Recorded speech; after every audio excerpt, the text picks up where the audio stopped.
G'day folks, this is Dragon for Aussie Survival, in conjunction with Survival HQ. A few days ago I was requested by a member of the forum to do a short video on how the reviewed gun laws in Australia affected Australians in consideration with what's happening with proposed laws in the United States. Now on this thread I've posted quite a few links so to keep this video as short as I can. Basically what happened in 1996, new gun laws were passed by the federal government in light of the Port Arthur massacre.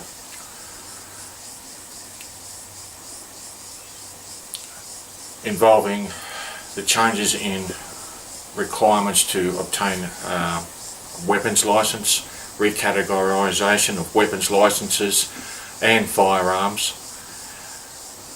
mainly long arms at that time, and of course the laws have continuously changed since then. I can only speak for my experience and the state that I live in, the state of Queensland. At that particular time, yes, I did have a firearms licence. I had had one for quite a few years before then. In those days, firearms licences was fairly simple to obtain. Just go to the local police station, fill out some forms, and pretty well you got your firearms licence in very, very short time. As for acquiring or purchasing a firearm, provided you had your firearms licence to buy from a retailer, a licensed, recognised firearms retailer, you could virtually purchase a rifle. I'm talking about rifles, not pistols, pretty much in the same day. And this included semi-automatics or self-loading rifles, be that hunting rifles or the military style type ones. These laws of course vary from state to state because the responsibility of firearms laws came under the control and legislation of the states. So some states were stricter than others, but generally speaking it was quite easy to obtain a firearms license, and all you had to do was present it at a gun retailer to purchase the firearm. Of course, details were taken down at the point of purchase for the sales slip and so on. In 1996 that all changed within a space of 6 months. New regulations were pushed through federal parliament, and it was then pushed down onto the states, who still have control over the control over the state gun laws and so on. But the federal government stepped in at this time and said this is what's going to happen, and it will happen from this date, and this is the way we're going to do it. There was a lot of lobbying from the SSAA and other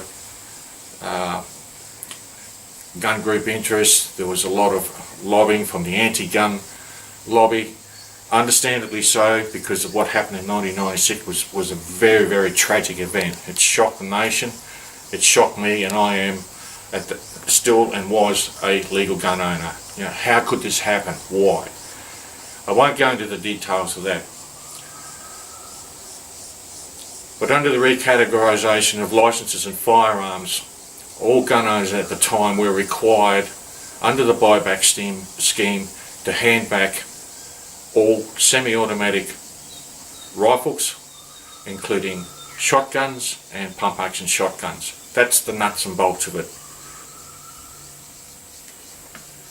It didn't matter if you bought that weapon 1 week before the new legislation was passed, you still had to hand that weapon in, because what happened was that everything was recategorised. The licence and the types of weapons came under totally different and new categorisations. They're around about the same time, and I'm trying to remember back 15 or so years There are also caps on magazine capacities. I'm not quite sure if it happened around about that time, but certainly it has happened in Australia. There are caps on magazine capacities. Yes, we can still have detachable magazines. And with the categorisation of weapons now, the way the law is set up, particularly in my state, is that you have to justify why you need those weapons. It's a ream of paperwork. You also have to justify why you need a firearms licence. And basically they fall into two categories. One is recreational, one is sports shooting. Sports shooting means competition shooting at ranges, target shooting. Recreational shooting means going out hunting for food, game, feral pest control, and so on. Now, when these laws first came in, these two categorisations of the gun licences fell under the same one, because I had to renew my licence. All previous licences to 1996 were scrapped, and anyone who had a gun licence then had to reapply to get a new gun licence under the new legislation, which is renewable every 5 years. In some states, before 1996, a gun licence was, in some states, a lifetime licence.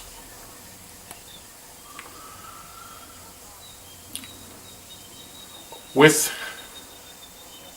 acquiring a weapon now, you have to state the reason why you need to buy that weapon. And home defence or self-defence is not a reason. It is not acceptable. You will not be able to acquire that weapon. And by acquiring a weapon, it means that prior to 1996 in some states you could buy weapons privately off another person, advertised through the newspapers and so on. The new gun regulations introduced in 1996, all that was scrapped. The only way you could buy a firearm was through an accredited, registered firearm dealer. And in doing so, you had to put in a permit to acquire for each weapon you wanted to buy, which meant that that weapon, once the acquisition was approved, went onto a state database as a registered firearm in your name. These are the laws, basically the laws here in Australia. What they're looking at in the United States, I don't know.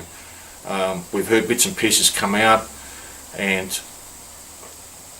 whether it follows some lines of the Australian model or similar to the Australian model, I don't know. I don't think a lot of people know at the moment. I think it's wrong for people to compare the Australian gun laws with the American gun laws. Two different cultures, two different political systems, two different legal systems. The countries, Australia and America, were born under different conditions. So the attitude of a lot of people outside the United States is they call it the American gun culture. Okay, in Australia we have our own culture. Most people want firearms for target shooting, professional shooters, recreational shooting with long arms, and so on. I've also posted a link on there on what is defined in Australia as self-protection. Owning a firearm in Australia for self-protection in the mainstream is not legal. However, there are exceptions. These are recognised companies, security firms, contract security, government contract security people who can open carry a sidearm, a pistol, something like that. I've seen it, and by law they can do that. There are special regulations that they have to abide by as well in order to open carry in public, like armoured security cars. Some commercial security firms, contract security companies for federal and state government, and so on. So pretty much That's the way it is in Australia. That's the very basics of it. Whether it goes that way in the United States, I don't know. There is still a lot of anger and misunderstanding in this country as to the new introduction of the new laws in 1996. There are minority political parties that are now stepping up to the plate to say, yes, let's have a look at the gun laws and reform them. If any Australian thinks that we're going to go back to the way the gun laws were before 1996, it's not going to happen. It's as simple as that. It's not going to happen. But what the political parties and the gun lobby groups here in Australia are trying to do is to take a realistic look at the current gun laws and help guide the lawmakers into adjusting these laws to sensible laws. It's slowly gaining momentum in this country. So that's basically the nuts and bolts of it. Without going into too much explanation and having this video run for hours. But if you have any questions, by all means, there are Australian members on the forum.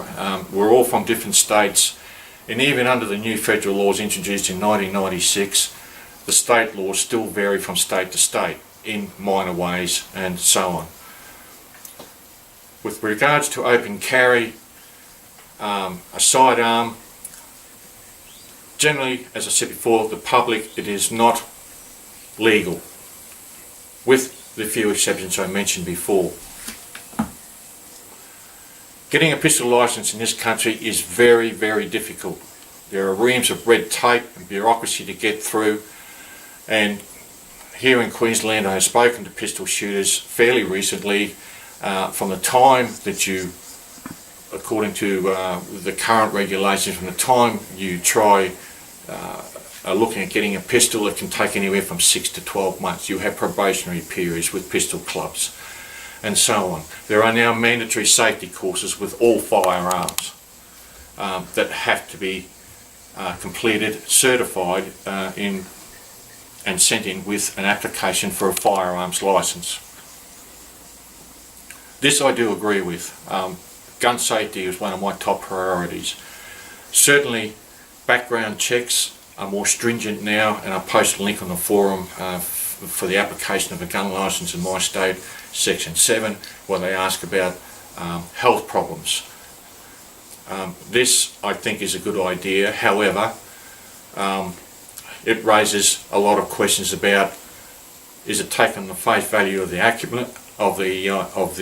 applicant, whether he tells the truth, he or she tells the truth about medical conditions, or do the authorities have access to your medical health records? I do not know this. I'm not going to speculate, but that's the way things are at the moment. So for the people in the United States, yes, I understand in part your constitution, the right to bear arms. The tragic events in Connecticut with the school shooting is very, very tragic. It upset a lot of people. And make no mistake, it upset a lot of legal gun owners. It upset them. Because we are not gun nuts, as the Prime Minister in 1996 called us. We are not gun nuts, gun freaks, and so on. So please, for the members in the United States, while putting your case forward against changes, total changes or certain changes within the gun laws, please do this by legal, peaceful means. Do not use violence. That is only going to pour kerosene on the fire. That's exactly, it's going to have the opposite effect, counterproductive. Okay. Thanks very much for watching.